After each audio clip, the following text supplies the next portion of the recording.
Light emitted when the electron in a hydrogen atom की बात हो रही है, undergoes transition from an energy level n equal to 4 fourth shell से वो सेकंड शेल पे आता है, तो वेवलेंथ लाइट की क्या एमिट होती है ये हमें बताना है। इस क्वेश्चन को हम समझते भी साथ साथ जाएंगे और करते भी साथ साथ जाएंगे। So let us start, that will help us understand the question also. सबसे पहले जो दिया है उसको लिख लें। इनिशियल शेल 4 दी हुई है, इनिशियल शेल 4 दी हुई है तो Ni इज इक्वल टू 4 और फाइनल शेल 2 दी है तो Nf इज इक्वल टू 2। ये जो हमें दिया हुआ है हम उसको एक बार लिख लेते हैं। इसके बाद हम थोड़ा सा डिसाइड करते हैं कि कौन सी सीरीज़ बनेगी, कौन सी स्पेक्ट्रम आएगी। तो उसका हम देख के बता सकते हैं कि पहली बात, initial shell is higher and the final shell is lower, वो एमिशन होगा because energy will be released, इसलिए ये लाइन लिखना ज़रूरी होगा कि it will be an emission line. उसके बाद क्योंकि final line is 2, the final shell is 2, NF is 2, इसलिए वो बामर का विजिबल, बामर होता ही विजिबल है तो visible Balmer emission because NF is equal to 2। ये लाइन आपको एग्जाम में ज़रूर लिख देनी चाहिए। अब आगे इसको करने के बहुत सारे तरीके हैं, आपको बुक्स में मिल जाएंगे, लेकिन जो सबसे आसान और सबसे कन्वीनियंट तरीका है वो ये है कि सबसे पहले वेव नंबर कैलकुलेट कर लें, क्योंकि उसका बना बनाया फार्मूला बुक में अवेलेबल है। तो सबसे पहले हम वेव नंबर कैलकुलेट करेंगे और उसका जो फार्मूला होता है उसको लिख लें। Wave number is 1.09677 into 10 to the power 7, इसे याद करना होगा, into 1 by initial square minus final square. Initial पहले लिखा जाएगा, अब आंसर प्लस में आए माइनस में आए उसकी बात बाद में करेंगे। सबसे पहले इस फॉर्मूले को लिख लिया जाए।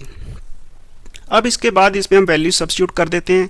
जब वैल्यू सब्स्टिट्यूट करेंगे तो ये एज सच आ गया, इनिशियल इज़ 4 उसकी जगह 4 आ गया, फाइनल इज़ 2 उसकी जगह 2 आ गया।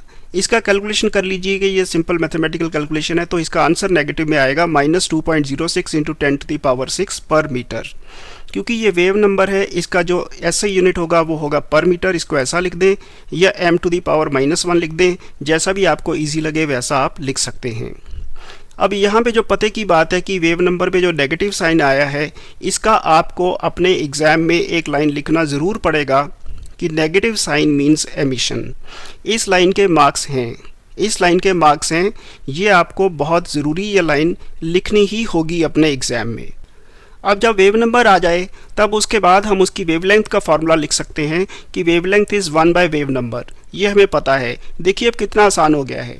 इस तरीके से आपका ये आंसर जल्दी भी आता है और आपका आंसर बिल्कुल सिस्टमेटिकली सॉल्व हो जाता है। अब यहाँ पे ये न्यू इन्वर्स जो न्यू बार है, जो वेव नंबर है, वो यहाँ से हम सब्स्टिट्यूट कर देते हैं। सब्स्टिट्यूट करने पे हम लिखेंगे 1/2.06 इंटू 10 टू द पावर 6, ये मीटर्स में आ जाएगा क्योंकि वेवलेंथ इज़ इन मीटर्स।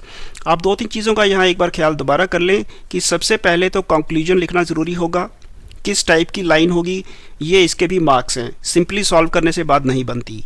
एक तो ये, दूसरे फॉर्मूले का इस्तेमाल, फिर ये साइन की बात, और फिर ये सारे यूनिट्स जो मैं लिख रहा हूँ, जहाँ जहाँ मैंने लिखे हैं वहाँ वहाँ ये सारे यूनिट्स इंपॉर्टेंट हैं। तो अब इसकी जब मैं कैलकुलेशन करता हूँ तो कैलकुलेशन करके 486 into 10 to the power -9 metres आ जाता है।